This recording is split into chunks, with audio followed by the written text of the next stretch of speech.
Alors, Lionel, sur cette vidéo, on va parler du prêt fonctionnaire. Alors, la première question que je voulais vous poser, fonctionnaire, c'est un terme générique, donc savoir justement à qui s'adresse, à quelle catégorie de fonctionnaires s'adresse ce type de prêt, donc qui peut en bénéficier? Alors, c'est une très bonne question, puisque derrière le terme fonctionnaire, il y a plein de catégories qui sont sur un plan juridique des fonctionnaires ou pas. Donc en fait, il faut le comprendre au sens large, c'est-à-dire que toutes les personnes qui sont dans la fonction publique de façon directe ou indirecte sont considérées par certaines banques, certains de nos partenaires, comme des fonctionnaires ou pas.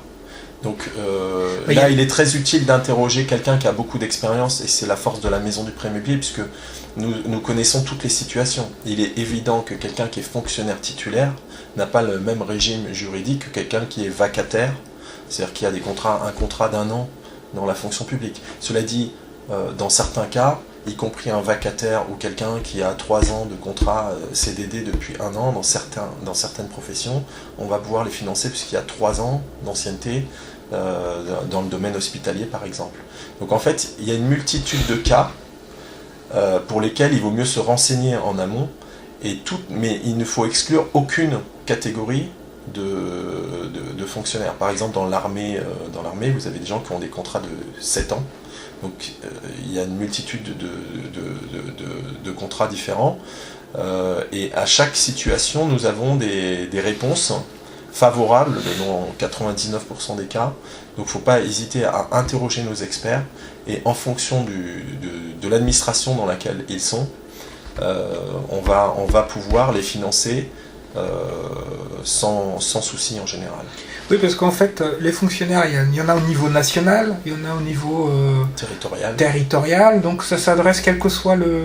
Bien sûr, vous avez aussi des mairies, vous avez aussi des organismes qui sont au privé public, vous avez même des gens de très grosses sociétés qui considèrent que leur entreprise, c'est par exemple, je ne vais pas citer le nom d'entreprise, mais vous avez des entreprises qui ont été publiques et qui ont été nationalisées à une époque et privatisées par la suite. Donc certains considèrent qu'ils sont fonctionnaires parce qu'à l'époque ils ont été recrutés comme des fonctionnaires, puis ils ne le sont plus aujourd'hui. D'accord, c'est pas réservé aux titulaires, ça peut être ouvert aux vacataires. Heureusement, parce que le titulaire aujourd'hui est très rare. D'accord. Voilà.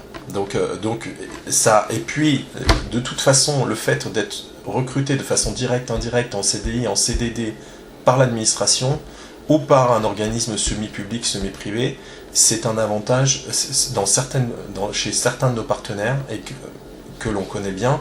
On va pouvoir avoir de très gros avantages du fait de ce statut-là.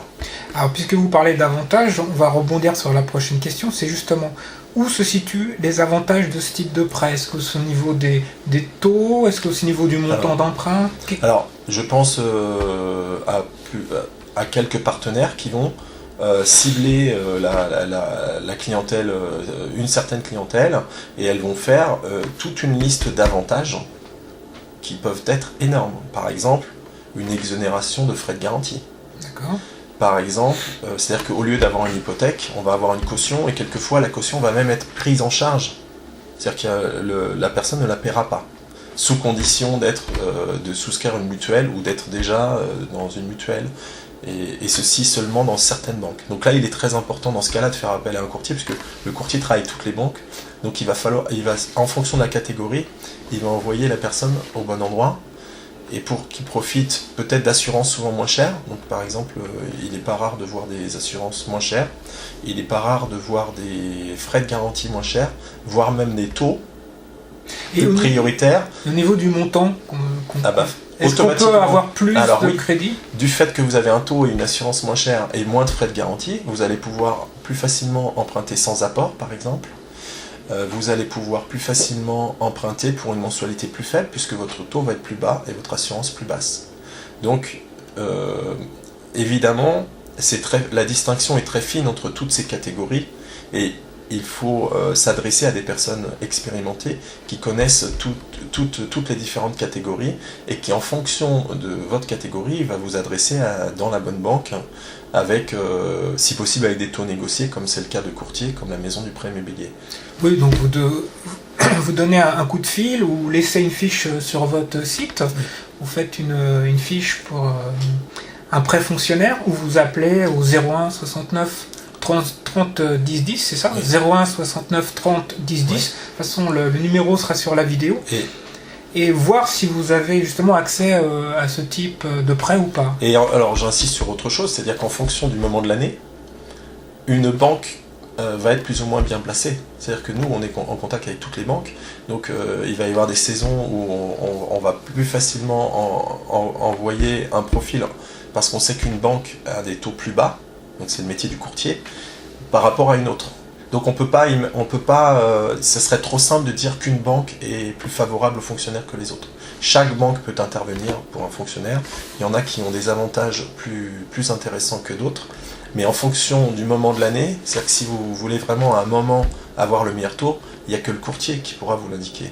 Puisque les banques, en fonction ne peuvent pas toutes avoir les taux les moins chers au même moment.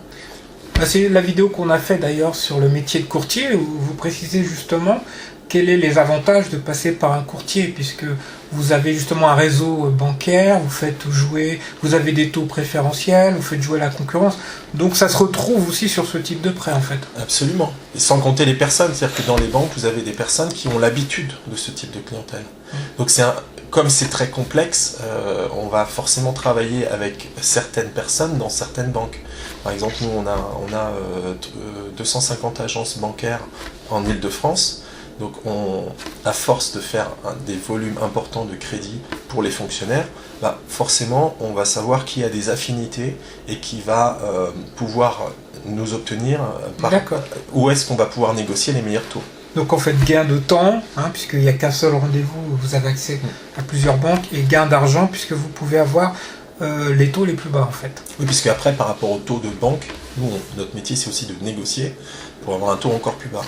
Alors, dernière question sur ce prêt, c'est quels sont les documents à fournir pour prouver qu'on a bien accès à ce type de prêt ?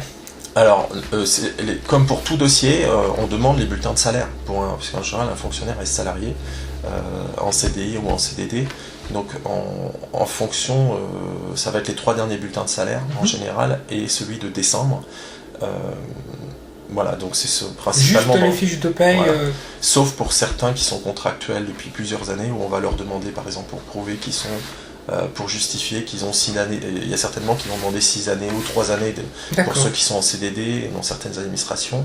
On va pouvoir considérer que c'est comme un CDI, c'est-à-dire que c'est un métier qu'ils auront tout le temps, à partir du moment où ils ont plus de 3 ans d'ancienneté dans la plupart des administrations, même si la personne est en CDD.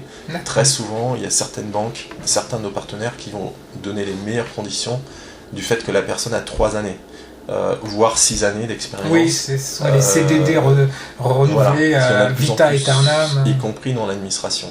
Donc dans ces cas-là, on peut financer, même sans apport, ces clients-là, et avec des avantages liés au fait qu'ils sont dans la fonction publique. D'accord. Écoutez Lionel, je pense qu'on a fait le tour du prêt fonctionnaire, donc j'espère que ça aura aidé le plus grand nombre à bien comprendre ce prêt.